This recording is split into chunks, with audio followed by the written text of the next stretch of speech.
না আমি ধর্ষণের বিষয় জানি না, আপনি কি বললো ধর্ষণের বিষয়টা বাংলাদেশে কে না জানে ভাই বলেন তো। শোনেন আপনি কি যাচ্ছেন ভাই, আপনি কি যাচ্ছেন, আপনার কথা যারা ফেসে আমাকে সাথে যাচ্ছেন, আপনি খুব ভালো মতো দেখতেছেন শোনেন, কিন্তু আপনারা যে বলতেছেন যে আমি জানি না, আমি বলছি আমি যদি না জানতাম রামিসার বিষয়টা এত কিছু অবশ্যই বলতে পারতাম না। আমি আসলে রামিসার বিষয়টা অতটা মানে করি নেই, ঘাটাঘাটি করিনি, আমি জাস্ট আমার বিষয়টা ক্লিয়ার করতে আসছি। তাও যতটুকু জানি যে মেয়েটাকে ধর্ষণ করার পরে তাকে মাথা কেটে তার মাথাটা বাথরুমে রাখা হয়েছিল, এমনকি তার মা দরজার বাইরে তার একটা স্যান্ডেল দেখতে পেয়ে তার ওই যে ধর্ষণকারীর যে স্ত্রী তাকে ধর্ষকের যে স্ত্রী তাকে পালানোর জন্য সাহায্য করছে, এতটুকু জানি। আমি বলছি যে আমি বিষয়টা নিয়ে ঘাটাঘাটি করি না, আমি জানি না সেটা তো বলি নাই ভাইয়া। আমার কোনো ব্যানারে থেকে সংবাদ সম্মেলন করা লাগে না। শোনেন একটা কথা বলি, একটা সংবাদ সম্মেলনে এসে সেটা হ্যাঁ আমি বলতে পারি, আমি এই যে বিষয়টা বলতে পারি যে আপু এটা নিয়ে বলেন, আমি এটা নিয়ে বলতাম, কিন্তু আপনারা যে বলতেছেন যে আমি জানি না, আমি বলছি আমি যদি না জানতাম রামিসার বিষয়টা এত কিছু অবশ্যই বলতে পারতাম না। শোনেন আপনি কি যাচ্ছেন ভাই, আপনি কি যাচ্ছেন, আপনার কথা যারা ফেসে আমাকে সাথে যাচ্ছেন, আপনি খুব ভালো মতো দেখতেছেন শোনেন আপনারা কথা শুনেন। আপনাদের মনে এত প্রশ্ন, আপনাদের মনে এত প্রশ্ন, এত ডাউট, আপনারা আমাকে নিয়ে নিউজ করেন, আমার 3টা বিয়ে হয়েছে, আপনারা আমাকে নিয়ে নিউজ করেন, আমি ইন্ডিয়া চলে গেছি, আপনারা আমাকে নিয়ে নিউজ করেন, আমার বিষয় হয়ে গেছে, আমার ইন্ডিয়ার পুলিশ অ্যারেস্ট করছে।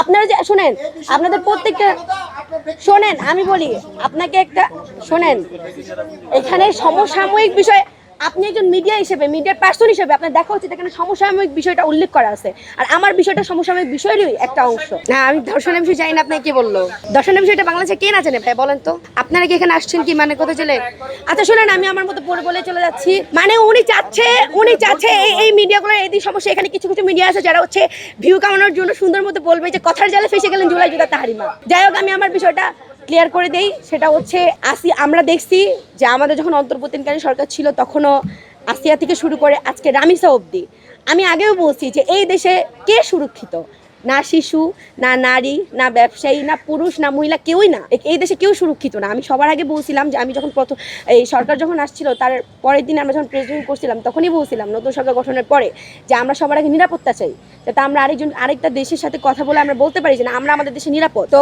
এখানে হচ্ছে শিশু এই যে রামিসার যে বিষয়টা, সেটা তো কিছুই না। কোন ধর্ষণের বিচার হয়েছে আপনি আমাকে আর দেখাইতে পারবেন কোন ধর্ষণের বিচারটা হয়েছে? রামিসা তো সাধারণ একটা মেয়ে, আমাদের এমপি প্রার্থী হাদি ভাইয়েরই তো বিচার হইলো না এতদিনে, 200 দিনের পরে একজন এমপি প্রার্থীর বিচারই হইলো না, সেখানে একটা ধর্ষক একজনকে মেয়ে ধর্ষণ করে তাকে বাথরুমে মেরে রেখে গেছে একটা পিচ্ছি মেয়েকে। আসিয়ার কাহিনী তো সেরকমই হয়েছিল, আসিয়ার বিচার হয়েছে, রামিসার বিচার কিভাবে, হাদি ভাইয়ের বিচার হয়েছে? এরকম শত শত ঘটনা আমি দেখাইতে পারবো যে টাঙ্গাইলে একটা মহিলা প্রেগনেন্ট ছিল, তাকে ধর্ষণ করা হয়েছিল, সেই বিষয় তো এই যে এখন আর টাইম লাইনে দেখা যায় না, কিছুদিন 2-3 দিন টাইম লাইনে ছিল তারপর উদা হয়ে গেছে। এরকম হাজার হাজার ধর্ষণের বিষয়গুলা টাইম লাইনে থাকে 2-3 দিন। বাঙালির ইস্যু হচ্ছে 2-3 দিন খুব বিষয়টা নিয়ে অনেক দুঃখ প্রকাশ করবে, অনেক পোস্ট করবে, 2-3 দিন পর ভুলে যাবে, নতুন একটা ইস্যু চলে আসবে। রামিসা বাবা বলছে না, আপনি আমাকে এরকম কোনো রেকর্ড দেখাইতে পারবেন যে কোনো ধর্ষণের কোনো হত্যার আজ অব্দি মানে এই যে এমপি প্রার্থী আমাদের হাদি ভাই, তারই 200 দিন হয়েছে, তার এখনো হত্যার বিচার হয়নি, কোনো ধর্ষণের বিচার হয়েছে এই রেকর্ড বাংলাদেশের? আজকে যদি কোনো এমপি অথবা কোনো মন্ত্রীর মেয়ে থাকতো এখানে, যে আমরা একটা দেখছিলাম না যে একজন সচিবের ছেলে যে কিডন্যাপ হয়েছিল, 24 ঘন্টার ভিতরে আমাদের ডিসি মাসুদ গিয়ে কি জানো নিয়ে আসছে, উদ্ধার করে নিয়ে আসছে, কিডন্যাপ করছে, সেটা 24 ঘন্টার ভিতরে উদ্ধার হয়ে গেছে। আর আমাদের ধর্ষকদের বিচার এখন 24 ঘন্টার ভিতরে হয় না, সেটা হয়ে যায় মনে করেন হত্যার। আমি ভাই ধর্ষকের বিষয়টা নিয়ে মানে কিছু বলতেই চাচ্ছি না, কারণ এই দেশে কেউই নিরাপদ না, মেয়েরা তো নিরাপদ নাই, মেয়েরা কখনো বাবার মাথার বোঝা হয় না, মুকুট হয়। তো বাবা মায়ের যে রামিসার বাবা মায়ের অনুভূতি, আসিয়ার বাবা মায়ের অনুভূতি, হাদি ভাইয়ের বাবা মার অনুভূতি, এগুলো কখনো আমরা ফিল করতে পারবো না, কারণ আমাদের সাথে এরকমটা হয় নাই। যখন আমাদের সাথে হবে, আজকে কোনো এমপি মন্ত্রীর মেয়ে হইতো, আজকে কোনো কি বলে সচিবের মেয়ে হইতো, তাহলে দেখতাম যে দেশে 3 দিনের জন্য রাষ্ট্রীয় শোক ঘোষণা হয়ে গেছে।